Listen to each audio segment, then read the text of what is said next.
Welcome to G Fun Facts Online. Today we are going to talk about the anchor of reality. In early 2023, the world briefly lost its mind over a photo of the Pope. You probably remember it. He was walking down the street wearing a massive, stylish, puffy white Balenciaga jacket. It was iconic, it was funny. And, as we all found out shortly after, it was completely fake. It was generated by an AI.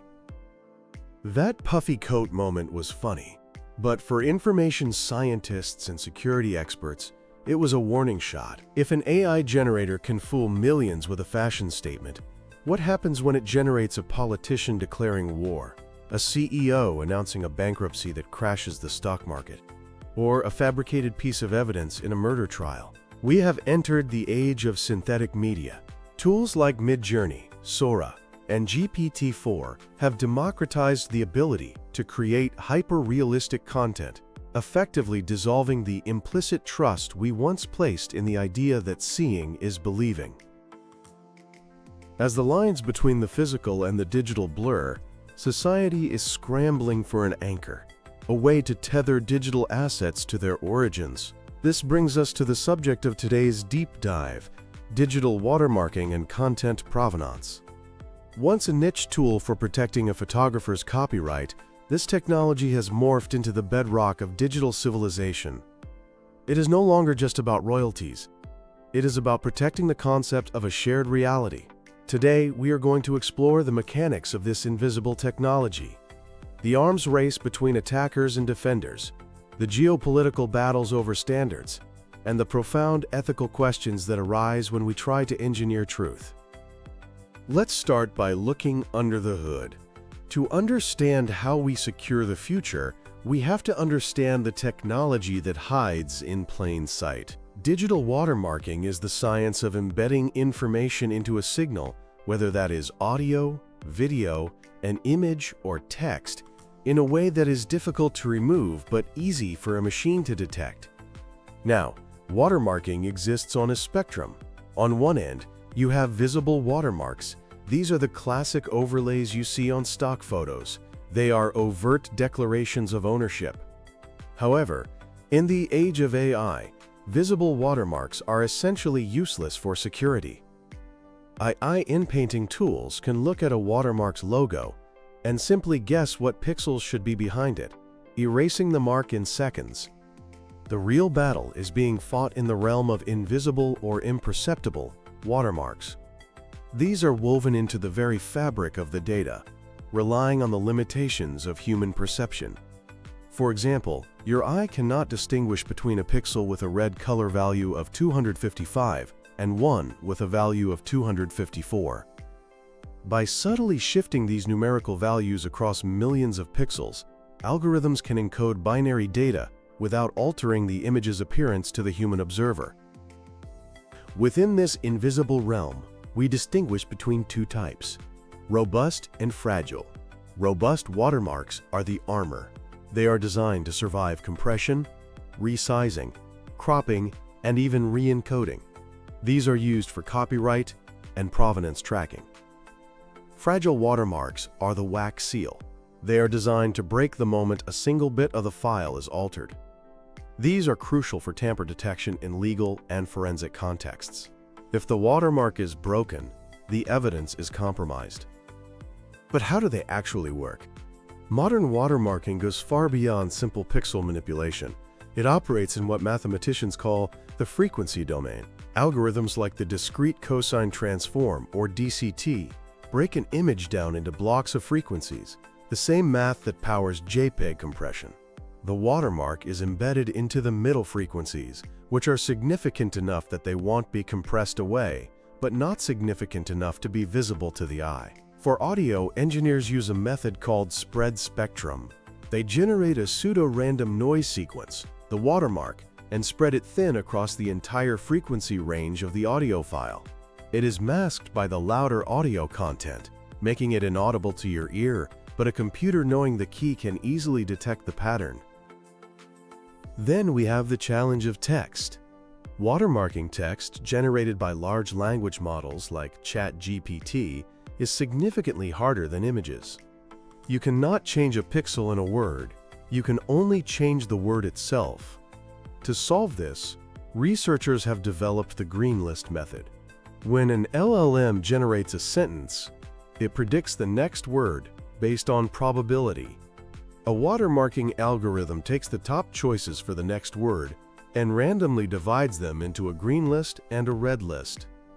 It then forces the AI to choose words from the green list slightly more often than natural probability would dictate.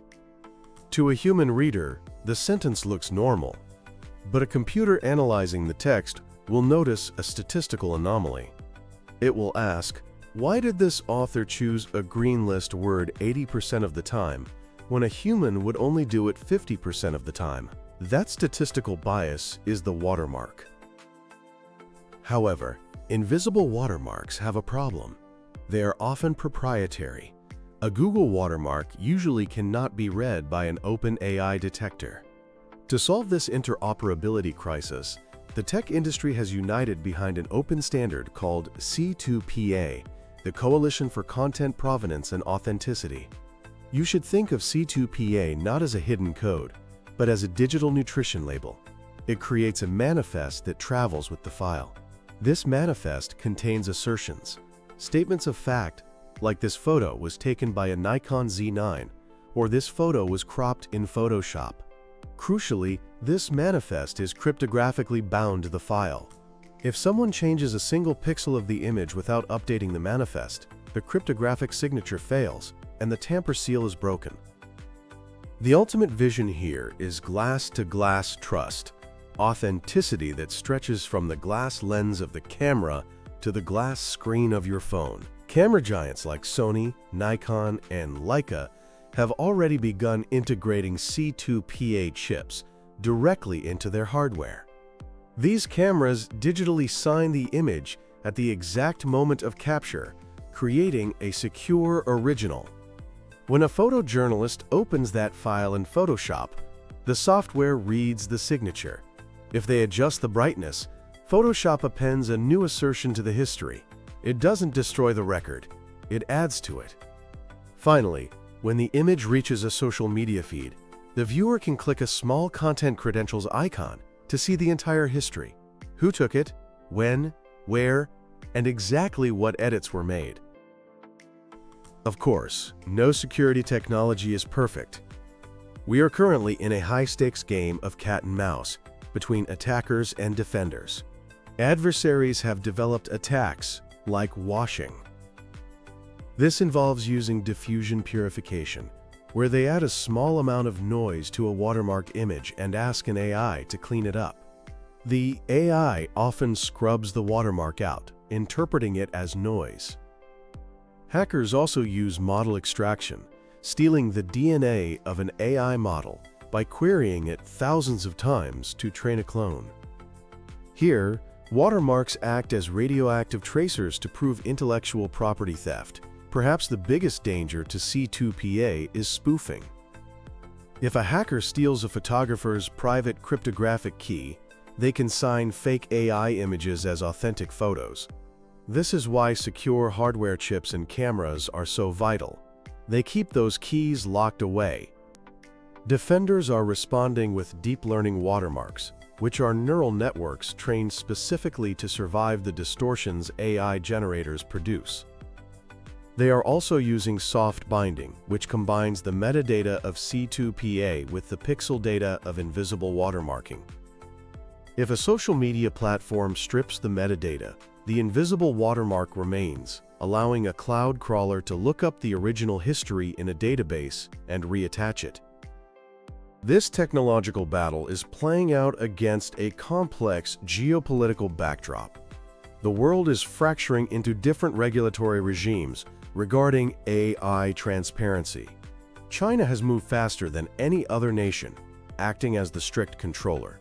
The 2023 Deep Synthesis provisions require both explicit and implicit labeling of all AI content. Their goal is social stability and state control, ensuring that any piece of synthetic media can be traced back to its creator.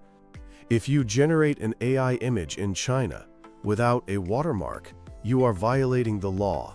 The European Union is acting as the regulator, The EU AI Act mandates transparency as a matter of consumer protection. They argue citizens have a right to know if they are interacting with a machine.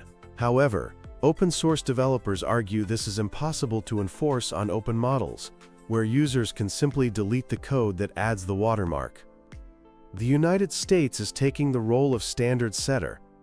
Through executive orders and industry partnerships, the US is pushing C2PA to become the de facto global standard, relying on market dominance rather than top-down mandates.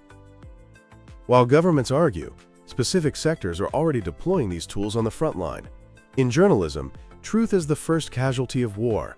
The Starling Lab, a partnership between Stanford and USC, is using watermarking and cryptography to preserve history.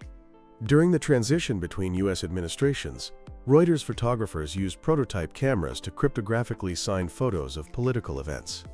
These photos were hashed and stored on a decentralized blockchain called Filecoin, ensuring that no government or hacker could ever retroactively alter the historical record. They are doing the same for video testimony of genocide survivors, ensuring deepfakes cannot be used to deny atrocities in the future. In the legal system, courts are beginning to look at C2PA metadata as the modern chain of custody.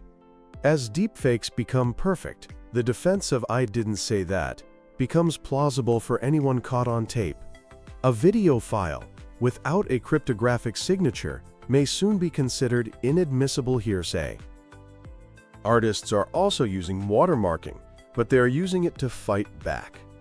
Tools like glaze add an invisible style cloak to artwork. To a human, the art looks normal, but to an AI training on the internet, the art looks like a different style entirely, preventing the AI from mimicking the artist. Another tool, Nightshade, is an offensive weapon. It poisons the training data. If an AI trains on Nightshade-protected images of dogs, it might start believing that dog means cat, corrupting the model's ability to generate accurate images. This brings us to the final and perhaps most difficult aspect of digital watermarking, the future of privacy. There is a dark side to perfect attribution. If every photo and video can be traced back to its creator, what happens to the whistleblower? What happens to the protester in an authoritarian regime? Privacy advocates warn that a watermarked web is a surveillance web.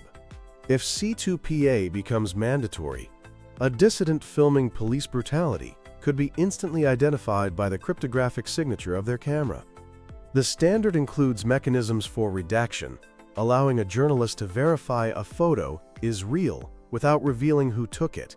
But getting this right is literally a matter of life and death. We are moving toward a two-tiered internet. One tier will be the wild web, a vast ocean of unverified, likely synthetic content. It will be fun, chaotic, and untrustworthy. The second tier will be the verified web, a layer of news, banking, and official communications where every pixel and packet is signed, watermarked, and authenticated.